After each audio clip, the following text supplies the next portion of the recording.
welkom. Hi. Hi, Leon. Vincent. Hi. Hi. Hoi. Leon. Jarno. Dit is onze jury. Dit is ons katheder. We hebben hier van tevoren iedereen de maten opgegeven. We hebben nog nooit een kandidaat gehad die zich zo exact aan de maten heeft gehouden. Nou, jij gaat pitchen, hè? Dat ga ik doen. Dit is onze jury, dit is je plek en je hebt exact 1 minuut. Dankjewel. En ik ga het nu in. Beste jury, ik ga jullie overtuigen dat de hub een vliegende start verdient. Maar eerst wil ik jullie vertellen dat ik het raar vind. Raar dat in een competitie voor studentondernemers maar 1 ondernemer uit Venlo komt, de tweede gemeente van Limburg.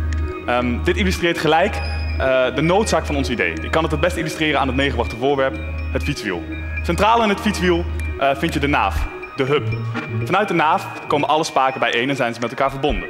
In ons geval zijn de spaken studenten, young professionals, hogescholen, universiteiten, bedrijven en dat alles uit de regio Venlo.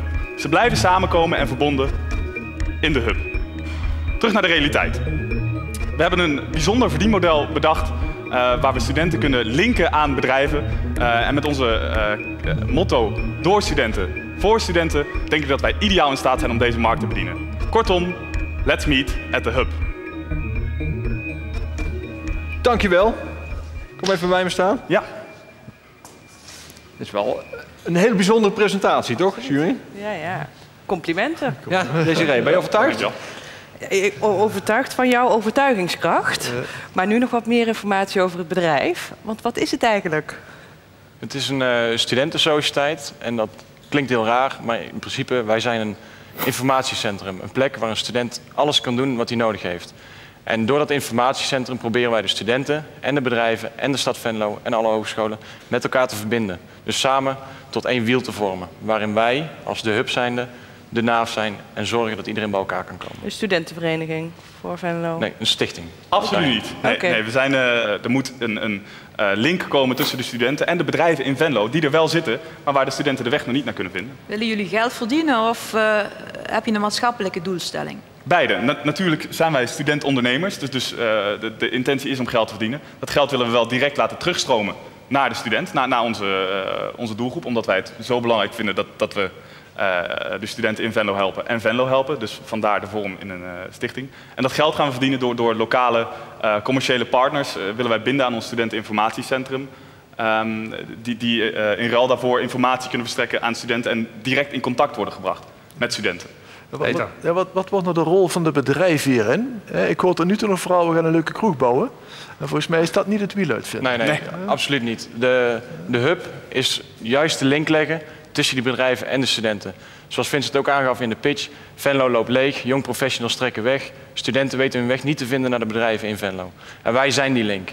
En dat betekent gewoon heel simpel, wij zorgen dat we de bedrijven kennen, dat de bedrijven ons kennen en dat de studenten ons kennen. Waardoor al die 2 groepen en de stad Venlo daarbij samenkomen bij ons. Ja, hoe werkt dat nou in de praktijk? Er kwam een student, een Bulgaarse dame, kwam naar ons toe. Die had vragen over verzekeringen, over ziektekostenverzekeringen. Die werd door de Nederlandse instanties niet begrepen wat ze nou precies wou.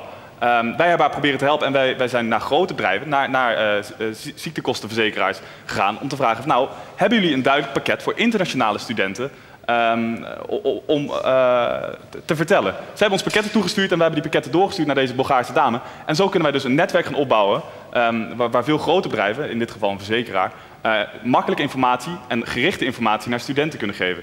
Heren, de jury gaat verder praten over internationale studenten en Bulgaarse in het bijzonder. Ja. Dankjewel. Jullie bedankt. Dankjewel. Dankjewel.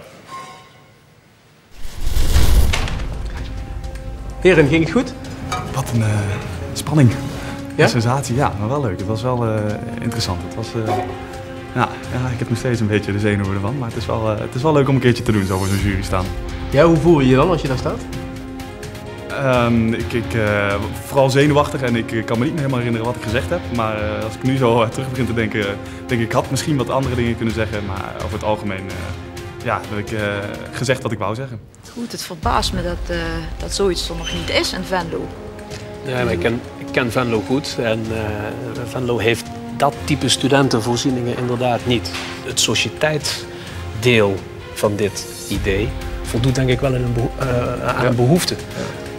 De bedrijfskant van het idee zie ik veel minder. Het is geen onderneming. Nee.